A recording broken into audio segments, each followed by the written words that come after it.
Let's now get some more reaction to this news that the South Cambridgeshire Liberal Democrats say they're still unhappy with the proposed congestion charge for Cambridge.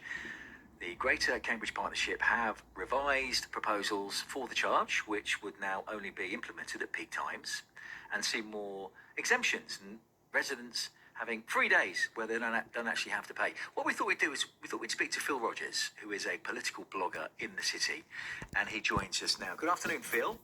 Good afternoon, Kev.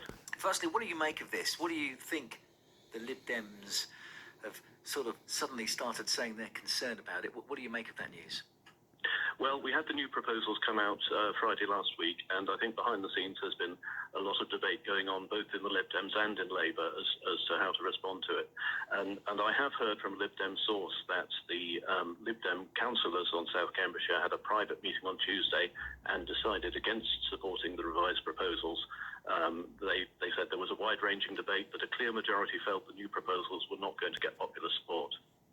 Okay, I'm just trying to get my own head around this story. We spoke to the Conservative councillor a short while ago, and it's obvious that the Conservatives are against this.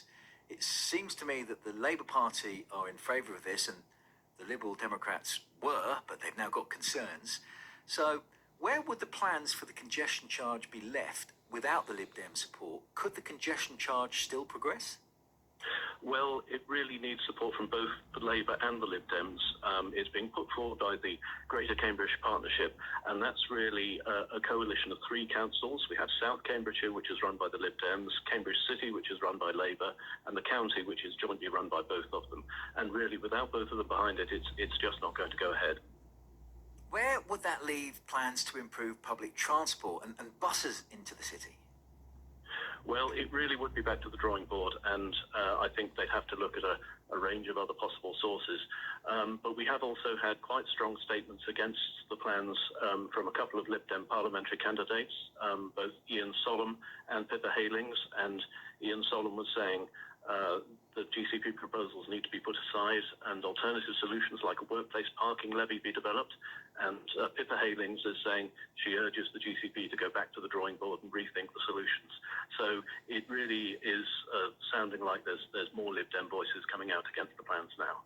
And do you think the reason for that is because they're seeing it could be a vote loser, and they literally want to run away from anything that's a vote loser?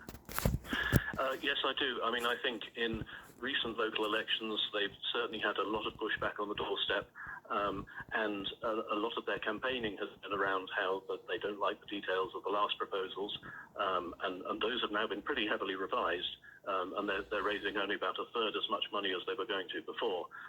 But even so, I think the feeling is that it's going to be very difficult to get mass public support for congestion charging in Cambridge. Now, I know this is a little bit of speculation, but you're a political blogger, so you can speculate. Where do you think this is going to leave the relationship between Lib Dems and Labour, and what would be the consequences of a damaged relationship?